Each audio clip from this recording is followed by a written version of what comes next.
For those of you who don't know, those people that are being locked out are people that are there to make sure that your vote is counted and your information isn't stolen. And Instagram, Twitter, and TikTok are deleting posts that have those videos in them. Thankfully though, they can't delete all the posts. And just like y'all wanted to take Trump to court in 2016 if he won, we will be taking Biden to court if he wins this year. And those videos are just the evidence we need.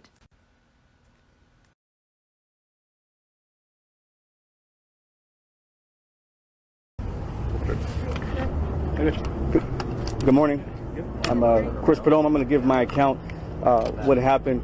I was here, actually been here for quite a bit, and was here with members of the Trump campaign and came in a media capacity to obtain content information on election night, and unfortunately was stereotyped in that regard, and you can take for that what you may, and was not able to obtain any type of access by any means, and got a little bit, I guess you can say assertive or aggressive is the word, so to speak.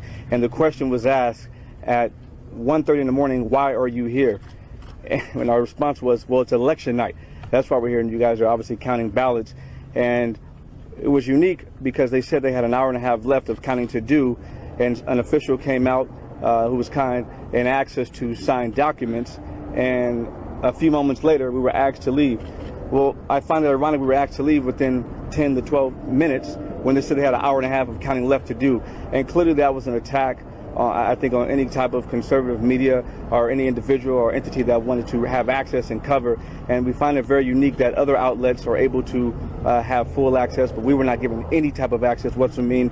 And they question the validity of my background or any type of media, any type of experience whatsoever. So that was my personal account, and that's it. Gave us mail-in ballots, and despite the fact that there are examples of thousands of ballots being mailed across this valley in trash cans in apartment buildings, people getting as many as 18 ballots to their homes, we knew these rolls were unclean, and we were told that signatures would save us from all fraud. But to date, we still have not been able to observe these signatures or meaningfully challenge a single mail-in ballot out of hundreds of thousands of casts. We firmly believe that there are many voters in this group of mail-in people that are not proper voters. In the last many days, we have received reports of many irregularities across the valley. We believe that there are dead voters that have been counted. We are also confident that there are thousands of people whose votes have been counted that have moved out of Clark County during the pandemic. Today, we have a voter, Jill Stokey, who was denied access to vote.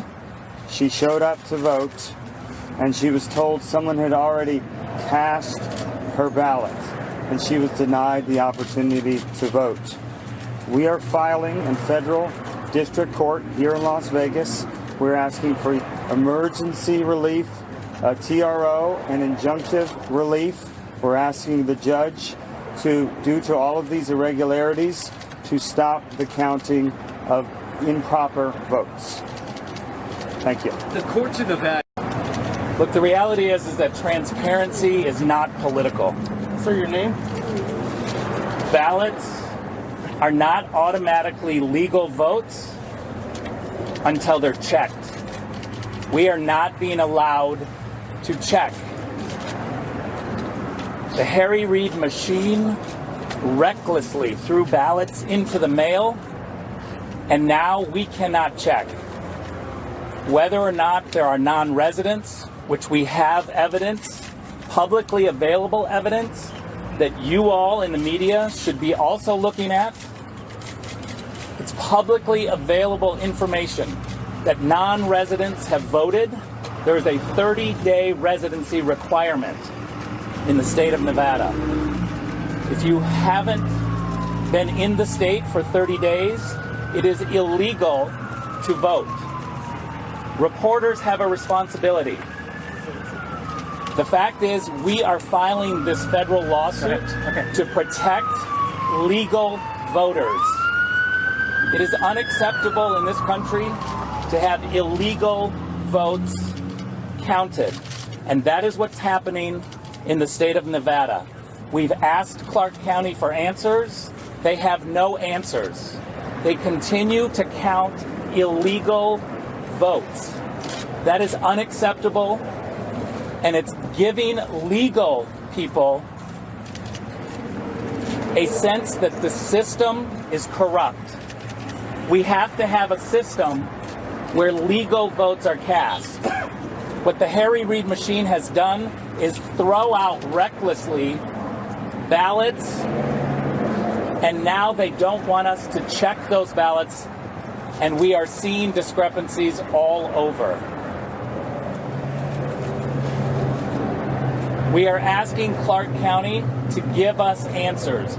All of your questions about the details are legitimate questions, and they should be asked of Clark County, because the Clark County officials are silent.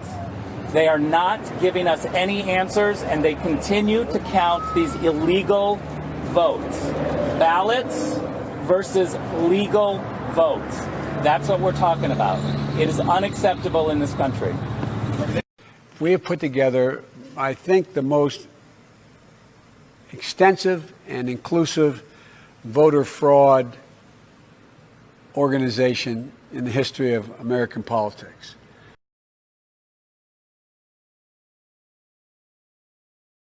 Shit going on. It's going to be like this. So this is what we're seeing with Wisconsin and Michigan.